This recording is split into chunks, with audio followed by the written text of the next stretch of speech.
Right right right. আমরা তো বাহিরে, আমরা তো অনেকে কামতাছে, অনেকে বসে রয়েছে। আচ্ছা, কোনো মিডিয়া কোনো মিডিয়ার খাবার দেয় না? কোনো খাবার আসে নাই। কেরানীগঞ্জের আগানগর ইউনিয়ন পরিষদের পাশে এখানে একটা কবরস্থান আছে মারেন, এই যে কবরস্থান, এটা হলো আমবাগিচা কবরস্থান।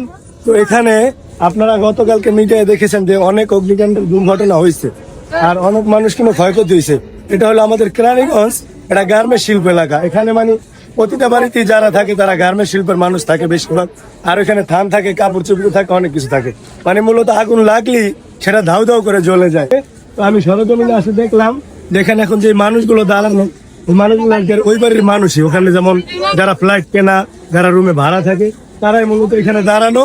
আসলে তাদের একটাই দাবি যে তাদের মাল জিনিস নাকি চুরে না নিয়ে যায়। এখনো বর্তমানে আন্ডার গোডাউনের ভিতরে এখনো আগুন দেখা যাচ্ছে, এখনো দেখা যাচ্ছে। এখন আমি এসে দেখলাম যে এখানে এখন অনেক মানুষজনের ভিড়, যে ভিতরে ঢুকে এখন এখানে অনেক মানুষজনের ভিড়।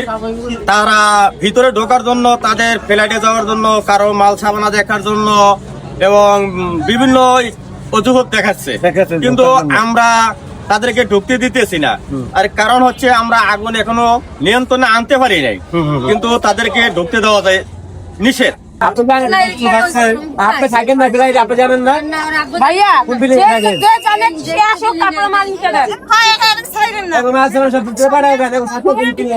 আপনাকে ভাই, আপনার আপা, এই আপা, আপনার কি বিল্ডিং এ থাকেন? ফেলার কিনা আপনাদেরই।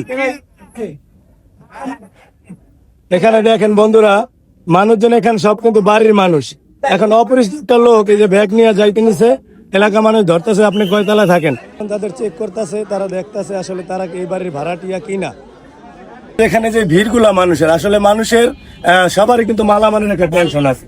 যে যার যার ঢাকা শহর যারাই থাকে, ভাড়া থাকুক বা ফ্ল্যাট কিনে থাকুক, তাদের কিন্তু মূল সম্পদ তাদের ঘরের আসবাবপত্র। আসলে তারা এখন আগুনে পুড়ে যাওয়াতে তারা কিন্তু এখন তাদের রুমে ঢুকতে পারতেছে না, তারা বাহিরে পাগলের মতন ঘোরাফেরা করতেছে। এখন কি আপনারা এই মানে যেমন যারা বাহিরে আছে তারা তো এই ঘরে ঢুকতে পারতেছে না, দেখলাম ছোট ছোট বাচ্চা নিয়ে মানুষ ঘুরতেছে। মূলত এখন আপনারা মানে টার্গেটটা নিয়েছেন কখন আর কি বিল্ডিং? এখন আমাদের টার্গেটটা হলো আমরা ফায়ার সার্ভিস, এখন বর্তমানে আরো 2টা ফায়ার সার্ভিস আনাইছি। আন্ডার গোডাউনের ভিতরে এখনো আগুন দেখা যাচ্ছে।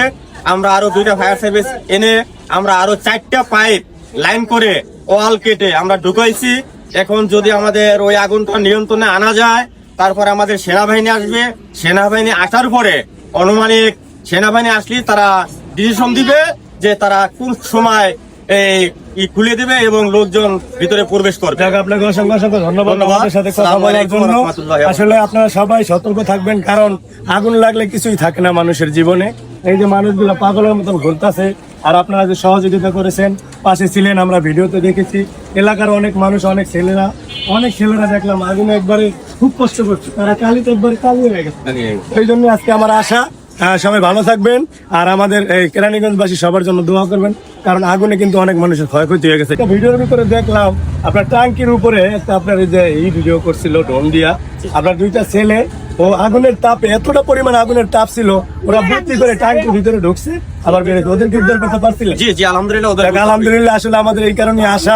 আপনারা সবাই ভালো থাকবেন, ভিডিওটা শেয়ার করবেন, আর আমাদের কেরানীগঞ্জবাসী সবার জন্য দোয়া করবেন। আর আমরাও সারা বাংলাদেশ না, সারা পৃথিবীর মানুষের জন্য দোয়া করি, আল্লাহ সবাইকে সহি সালামতে রাখে। ভালো থাকবেন, আরো ভিডিও দেওয়ার চেষ্টা করবো।